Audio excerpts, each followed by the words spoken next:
ಜಗತ್ತಿನಲ್ಲಿ ದುಃಖವಿಲ್ಲದೆ ಮನುಷ್ಯ ಇಲ್ಲ. ಸುಖಗಳನ್ನು ಅನುಭವಿಸದ ಮನುಷ್ಯ ಈ ಪ್ರಕೃತಿಯಲ್ಲಿ ನಿಮಗೆ ಸಿಗೋದೇ ಇಲ್ಲ. ಇಲ್ಲಿ ಹುಟ್ಟಿದೆಯಾ ಅಂದಮೇಲೆ ಕಷ್ಟವನ್ನು ಅನುಭವಿಸಬೇಕು, ಸುಖವನ್ನು ಅನುಭವಿಸಬೇಕು. ಇಲ್ಲ ಅಂದರೆ ಈ ಜೀವನಕ್ಕೆ ಒಂದು ಅರ್ಥನೇ ಇರಲ್ಲ. ಚಿಂತೆ ಯಾರಿಗಿಲ್ಲ, ನೋವು ಯಾರಿಗಿಲ್ಲ, ಕಷ್ಟ ಯಾರಿಗಿಲ್ಲ, ವೇದನೆ ಯಾರಿಗಿಲ್ಲ. ಇಲ್ಲಿ ಹುಟ್ಟಿದ್ದೀವಿ ಅಂದಮೇಲೆ ನಾವು ಎಲ್ಲವನ್ನೂ ಅನುಭವಿಸಿಯೇ ಹೋಗಬೇಕು. ನಮ್ಮ ಕಷ್ಟಗಳನ್ನು ಮೆಟ್ಟಿ ನಿಲ್ಲೋದಕ್ಕೆ ಆ ದೇವರು ನಮಗೆ ಒಂದು ದೊಡ್ಡ ಬಹಳ ಅವಕಾಶ ಕೊಟ್ಟಿರುತ್ತಾನೆ. ಇಲ್ಲಿ ಛಲವೂ ನಿನ್ನದೇ, ಶ್ರಮವೂ ನಿನ್ನದೇ. ನಾಳೆ ಪ್ರತಿಫಲ ಕೂಡ ನಿನಗೇ ಸಿಗುತ್ತೆ. ಭೂಮಿಗೆ ಬಿದ್ದ ಬೀಜ, ಎದೆಗೆ ಬಿದ್ದ ಅಕ್ಷರ ಹಾಗೂ ಬೆವರು ಸುರಿಸಿ ದುಡಿದ ದುಡಿಮೆ ನಿನಗೆ ಒಂದಲ್ಲ ಒಂದು ದಿನ ಪ್ರತಿಫಲ ಕೊಟ್ಟೇ ಕೊಡುತ್ತದೆ. ನಿನ್ನೆಯನ್ನು ಸರಿಪಡಿಸುವುದಕ್ಕೆ ಆಗಲ್ಲ, ಆದರೆ ನಾಳೆಯನ್ನು ನಿರ್ಮಿಸುವ ಅವಕಾಶ ನಿನಗಿದೆ. ಯಾವ ವ್ಯಕ್ತಿಯು ಕಲಿಯುವುದಕ್ಕೆ ಸಿದ್ಧ ಇಲ್ಲವೋ ಅಂತಹ ವ್ಯಕ್ತಿ ಎಂದಿಗೂ ಮುಂದೆ ಬರುವುದಕ್ಕೆ ಸಾಧ್ಯವಿಲ್ಲ. ನೀನು ಕಲಿಯುತ್ತಾ ಹೋದಷ್ಟು ಗಟ್ಟಿಯಾಗ್ತೀಯ.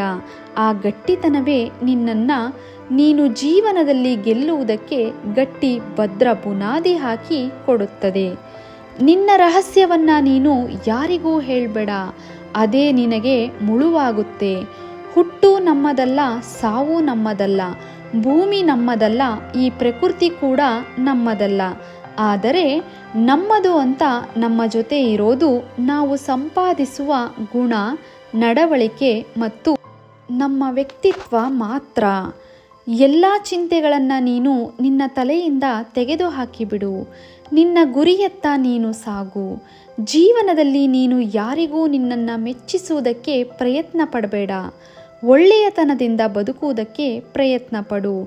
ನಿನ್ನ ಒಳ್ಳೆಯತನವೇ ಒಂದಲ್ಲ ಒಂದು ದಿನ ಎಲ್ಲರಿಗೂ ಇಷ್ಟ ಆಗೇ ಆಗುತ್ತೆ. ಯಾರು ತನ್ನ ಮನಸ್ಸನ್ನು ತನ್ನ ಹಿಡಿತದಲ್ಲಿ ಇಟ್ಟುಕೊಂಡಿರುತ್ತಾರೋ ಅವರಿಗೆ ಗೆಲುವು ಶತಸಿದ್ಧ. ನೀನು ಯಾರಿಗೂ ಸಲಾಂ ಹೊಡೆಯೋ ಅವಶ್ಯಕತೆ ಇಲ್ಲ. ಸೋತರೂ ಸರಿ, ಗೆದ್ದರೂ ಸರಿ, ಗತ್ತಲ್ಲೇ ಇರಬೇಕು. ಹಾಗೆ ನೀನು ಅಷ್ಟು ಈಸಿಯಾಗಿ ಯಾರನ್ನು ಕೂಡ ನಂಬೋಕ್ಕೋಗ್ಬೇಡ. ಸದಾ ಹೂಗಳಿಂದ ತುಂಬಿರುವ ತೋಟ ಸುಂದರವಾಗಿಯೇ ಕಾಣುತ್ತೆ. ಹಾಗೆ ಒಳ್ಳೆಯ ಆಲೋಚನೆಗಳಿಂದ ತುಂಬಿರುವ ಮನಸ್ಸು ಕೂಡ ಅಷ್ಟೇ ಸುಂದರವಾಗಿರುತ್ತೆ.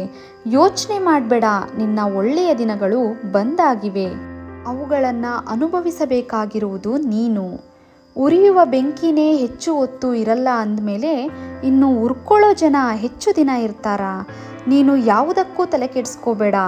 ಜಗತ್ತಿನಲ್ಲಿ ಯಾವುದೂ ಶಾಶ್ವತವಲ್ಲ. ಹಾಗೆ ನೀನು ಯಾರನ್ನೂ ಸಹ ನಂಬಬೇಡ.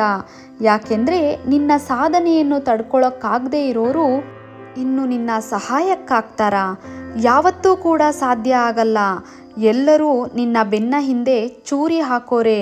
ಅದಕ್ಕೋಸ್ಕರ ನಾನು ಹೇಳೋದು ಒಂದೇ, ಯಾರನ್ನೂ ಕೂಡ ನೀನು ಜೀವನದಲ್ಲಿ ಅಷ್ಟು ಈಸಿಯಾಗಿ ನಂಬಬೇಡ. ಗೆಳೆತನ ಮಾಡೋದ್ರಲ್ಲೂ ತುಂಬ ವ್ಯತ್ಯಾಸವಿದೆ.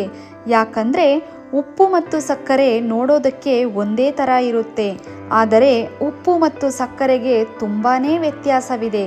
ನಿನ್ನ ಸೋಲು ಸಾವಿನಲ್ಲಿ ಅಂತ್ಯ ಆಗಬಾರ್ದು, ಸಾಧನೆಯಲ್ಲಿ ಅಂತ್ಯ ಆಗಬೇಕು. ದೇವರು ಯಾರನ್ನೂ ಸುಮ್ಮನೆ ಈ ಭೂಮಿ ಮೇಲೆ ಕಳಿಸುವುದಿಲ್ಲ. ಅದರ ಹಿಂದೆ ಒಂದು ಉನ್ನತವಾದ ಕಾರಣ ಇಟ್ಟಿರುತ್ತಾರೆ. ಇತಿಹಾಸ ರಚಿಸುವ ಟೈಮ್ ಬಂದಾಗಿದೆ. ಎದ್ದೇಳು. ನಿನ್ನ ಗುರಿಯನ್ನು ತಲುಪುವ ತನಕ ನೀನು ನಿಲ್ಲಬೇಡ. ಯಶಸ್ಸು ನಿನ್ನದಾಗಲಿ. ನೀವಿನ್ನೂ ನಮ್ಮ ಚಾನಲನ್ನು ಸಬ್ಸ್ಕ್ರೈಬ್ ಮಾಡಿಕೊಂಡಿಲ್ಲ ಅಂದರೆ ನಮ್ಮ ಚಾನಲನ್ನು ಸಬ್ಸ್ಕ್ರೈಬ್ ಮಾಡ್ಕೊಳ್ಳಿ. ಈ ವಿಡಿಯೋ ನಿಮಗೇನಾದರೂ ಇಷ್ಟ ಆಗಿದ್ದರೆ ಒಂದು ಲೈಕ್ ಮಾಡಿ. ಹಾಗೆ ಇನ್ನೊಂದು ಮನದಾಳದ ಮೋಟಿವೇಶ್ನಲ್ ಜೊತೆ ನಾನು ಮತ್ತೆ ಸಿಗ್ತೀನಿ. ಧನ್ಯವಾದಗಳು.